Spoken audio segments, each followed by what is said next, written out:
নমস্কার বন্ধুরা, আমার চ্যানেলে আমি আপনাদেরকে স্বাগত জানাই। আশা করছি ভালো আছেন, সুস্থ আছেন। আমাদের প্রত্যেক দিনের কাজগুলোকে আমরা যদি কিছুটা টিপস মেনে করি তাহলে দেখবেন কাজগুলো অনেকটাই সহজ হয়ে যাবে। নিজেদের জন্য কিছুটা হলেও সময় বাঁচিয়ে নিতে পারবো।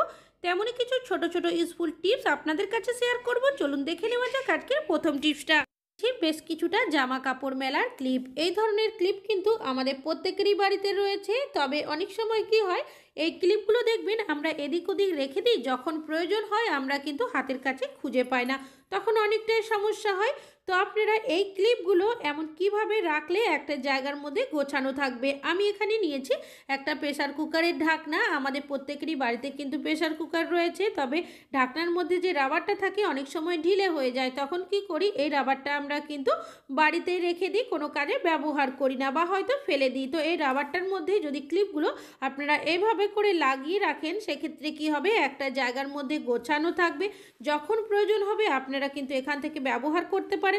তাছাড়াও একটা জায়গার মধ্যে যদি আপনারা এটাকে হ্যাং করে রাখেন, সেক্ষেত্রে দেখতেও কিন্তু সুন্দর লাগবে। আর যখন আপনারা জামা কাপড়ে ব্যবহার করবেন, হাতের মধ্যে এভাবে পরি আপনারা কিন্তু জামা কাপড়ের মধ্যে আটকেও দিতে পারেন। আশা করছি টিপসটা কাজে আসবে। ভালো লাগলে লাইক করবেন। এখন চলে যাচ্ছে পরবর্তী টিপসে। আমি এখানে নিয়েছি বেশ কিছুটা ঢাকনা। আমাদের প্রত্যেকেরই বাড়িতে কিন্তু কোনো না কোনো জার বা কৌটো থাকে, আর সেগুলো যখন ভেঙে যায় বা ফেটে যায়, সেক্ষেত্রে আমরা কি করি, তার সাথে ঢাকনাগুলোও কিন্তু ফেলে দিই। তবে এই ঢাকনাগুলো ফেলে না দিয়ে আপনারা কিভাবে কাজে ব্যবহার করবেন। অনেকেরই বাড়িতে কিন্তু টেবিল রয়েছে, সেটা ডাইনিং টেবিল হতে পারে, টি টেবিল হতে পারে বা স্টাডি টেবিল। টেবিলের যে পায়াগুলো থাকে, অনেক সময় এই ধরনের যে টেবিলের পায়া থাকে তার মধ্যে রাবার দেওয়া থাকে। তাছাড়াও অনেক সময় অনেকেরই কাঠের টেবিলও রয়েছে। যখন আমরা এই টেবিলগুলো ঘর মোছামুছি করার সময় বা পরিষ্কার করার সময় সরাতে যাই, মেঝের মধ্যে একটা দাগ পড়ে যায়, তাছাড়াও বাজে একটা শব্দ শোনা যায়। তবে আপনারা কি করবেন, যে জার বা কৌটোর ঢাকনাগুলো রেখে দেবেন ফেলে না দিয়ে। এই ঢাকনাগুলো আপনারা কিন্তু পায়ার মধ্যে ব্যবহার করতে পারেন। কিভাবে ব্যবহার করবেন, এই যে পায়াটা রয়েছে তার মধ্যে ঢাকনাটা আমি এইভাবে করে বসিয়ে দেব।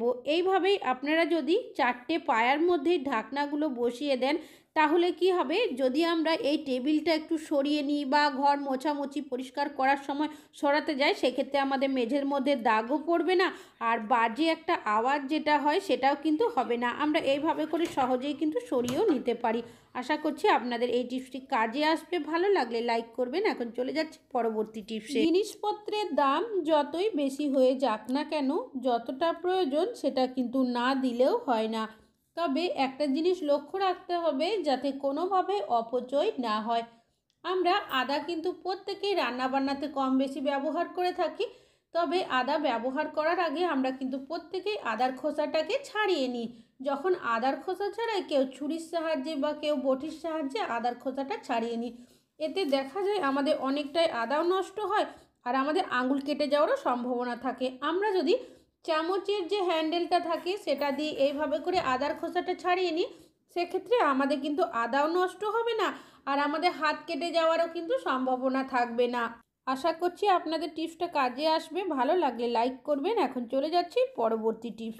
চায়ের কাপগুলো কিন্তু আমাদের প্রত্যেকেরই বাড়িতে যে কটার প্রয়োজন তার থেকে বেশি থাকে।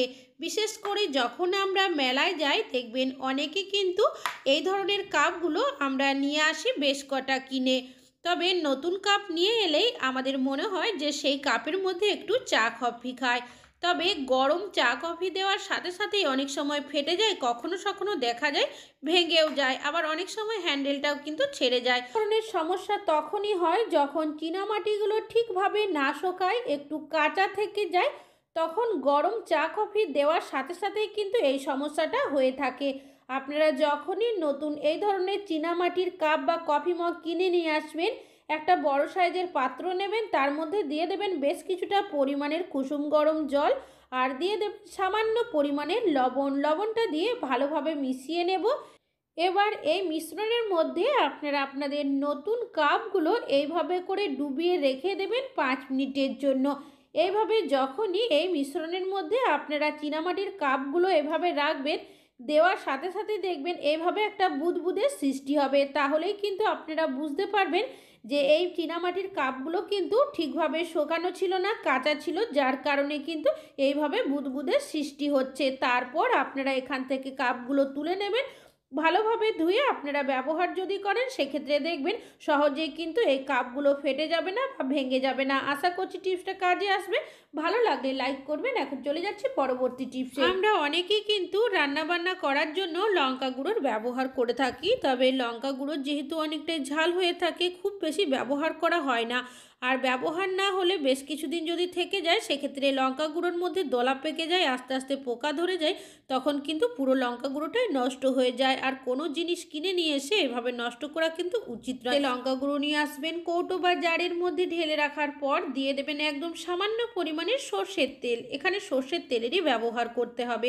তারপর ভালো মতো এইভাবে করে চামচের সাহায্যে মিশিয়ে নেবেন। মিশিয়ে নেওয়ার পর কৌটো বা জারের ঢাকনাটাকে লাগিয়ে দেবেন। তারপর আরও একবার হাতের সাহায্যে এভাবে ঝাঁকিয়ে দেবেন।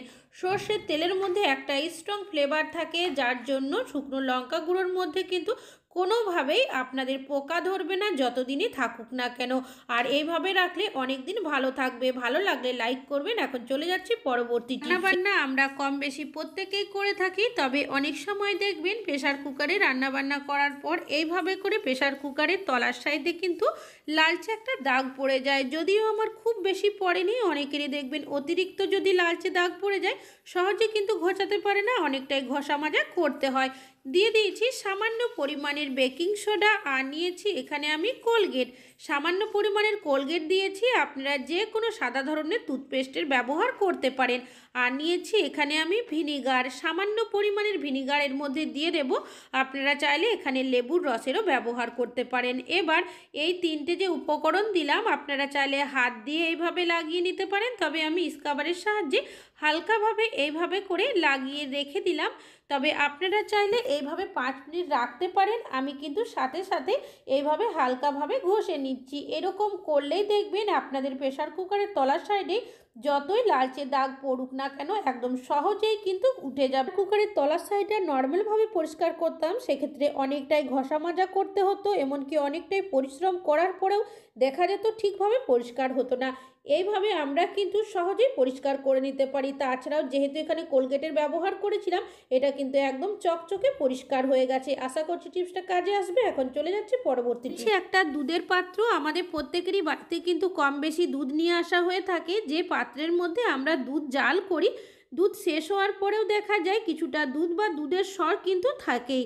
আর এই পাত্রটা ধোয়ার সময় আমাদের বেশ কিছুক্ষণ কিন্তু জল দিয়ে ভিজিয়ে রাখতে হয়। তো আপনারা কি করবেন, দিয়ে দেবেন এই পাত্রের মধ্যে বেশ কিছুটা পরিমাণের আটা, আপনাদের যতটা প্রয়োজন হবে। রুটি আমাদের প্রত্যেকেরই বাড়িতে কিন্তু করা হয়ে থাকার আগে আমরা কিন্তু প্রত্যেকে আটা মেখে নিই। আটাটা অন্য পাত্রের মধ্যে না মেখে আমরা যদি এই দুধের পাত্রের মধ্যে আটাটা মেখে নিতে পারি, সেক্ষেত্রে যে দুধ বা দুধের সরটা নষ্ট হয়ে যাচ্ছিল সেটা কিন্তু আটা মাখার মধ্যেই চলে আসবে। তাছাড়াও অনেকেই দেখবেন আমরা আটা মাখার সময় দুধের ব্যবহার করে থাকি। তো পরিমাণ মতো জল দিয়ে আটাটাকে আমি মেখে নিচ্ছি। আর এইভাবে যদি আমরা আটাটা মেখে নিই, আটা মাখার সাথে সাথে কি হবে, আমাদের পাত্রটাও কিন্তু অনেকটাই পরিষ্কার হয়ে যাবে। অনেক সময় আমাদের পাত্রটা কিন্তু ভিজিয়ে রাখতে হয় দুধের, সেক্ষেত্রে আপনাদের কিন্তু আর পাত্রটা ভিজিয়েও রাখতে হবে না। তো দেখতেই পাচ্ছেন আটাটা মেখে নেওয়াও হয়ে গেছে। আশা করছি টিপসটা কাজে আসবে। ভালো লাগলে লাইক করবেন। এখন চলে যাচ্ছি পরবর্তী টিপস। একটা পাত্রের মধ্যে বেশ কিছুটা সর্ষের তেল ঢেলে নিয়েছি। রান্নাবান্না করার জন্য আমরা কিন্তু প্রত্যেকেই কম বেশি তেলের ব্যবহার করে থাকি, তবে যখন আমরা কোনো কিছু ভাজাভাজি করি, বিশেষ করে মাছ ভাজি, তখন দেখবেন অনেকটাই পরিমাণের তেলের কিন্তু প্রয়োজন হয়। আর অতিরিক্ত তেল খাওয়াও কিন্তু উচিত নয়। তো আপনারা কি করবেন, তেলের মধ্যে দিয়ে দেবেন সামান্য পরিমাণের লবণ।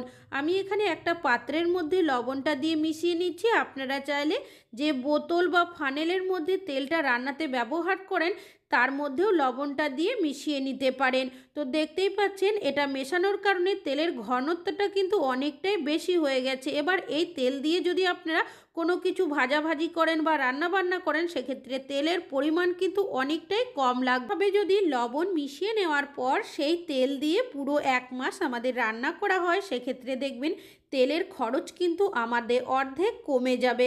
আশা করছি আপনাদের এই টিপসটা কাজে আসবে। ভালো লাগলে লাইক করবেন। এখন চলে যাচ্ছি পরবর্তী কিছু রান্নাবান্না করি। অনেক সময় দেখবেন অনেকে কি করি, ডাইরেক্ট তেলের বোতল থেকেই কিন্তু তেল আমরা ঢেলে কড়াইয়ের মধ্যে দিয়ে দিই। এর ফলে অনেক সময় দেখা যায় অনেকটাই তেল পড়ে যায়, তখন ভাবি যে কী দিয়ে আবার তুলবো, তখন সেই তেলটা কিন্তু আমরা অনেকে আর তুলি না, সেই তেল দিয়ে রান্না করি। সেক্ষেত্রে তেলের খরচ কিন্তু অনেকটাই বেশি হয়ে যায়।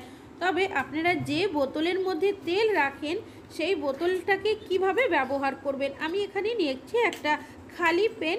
তো অনেকেরই বাড়িতে এমন পেন থাকে যেগুলো আমরা ব্যবহার করি না, এই ধরনের পেনই নিতে হবে। দেখতেই পাচ্ছেন কীরকম ধরনের পেনটা রয়েছে। তো মুখের সাইডটা কিন্তু অনেকটাই বড় রয়েছে। এটাকে আপনারা কিভাবে ব্যবহার করবেন, তেলের বোতলের যে ঢাকনাটা রয়েছে সেটাকে আমি খুলে নিয়েছি, আর এখানে একটা তার গরম করে নিয়েছি। এবার এইভাবে করে আমি ফুটো করে নেব। তবে প্রথমে কিন্তু খেয়াল রাখবেন অতিরিক্ত বড় ফুটোটা করবেন না, যাতে করে পেনের যে ঢাকনার মুখটা রয়েছে ভালোভাবে আটকে থাকে, সেটা কিন্তু অবশ্যই লক্ষ্য রাখতে হবে। ভালোভাবে টাইট হয়ে গেলে কিন্তু এটা ভালো মতো আটকে থাকবে। তো দেখতেই পাচ্ছেন এটা কিন্তু একদম পারফেক্ট হয়ে গেছে। আমি বোতলের মধ্যে লাগিয়ে দিচ্ছি। যখন আপনারা রান্না করার জন্য তেল ব্যবহার করবেন, যদি বোতল দিয়ে ব্যবহার করেন, সেক্ষেত্রে আপনারা কি করবেন, এইভাবে করে বোতলটাকে চাপ দেবেন। আমি একটা পাত্রের মধ্যে তেলটাকে ঢেলে দেখিয়ে দিচ্ছি। আপনারা কড়াইয়ের মধ্যে যদি এইভাবে ঢালেন, দেখবেন অতিরিক্ত তেল পড়বে না। আপনাদের যতটা প্রয়োজন হবে ততটা কিন্তু বোতলটা চাপ দিলে বেরিয়ে আসবে। আশা করছি আপনাদের এই টিপসটা কাজে আসবে। আর ঢাকনা যেটা রয়েছে এইভাবে আটকে রাখবেন, তাহলে নোংরা কোনো কিছু পড়বে না, তেলটাও পড়বে না। ভালো লাগলে লাইক করবেন। আজকে এখানে এসে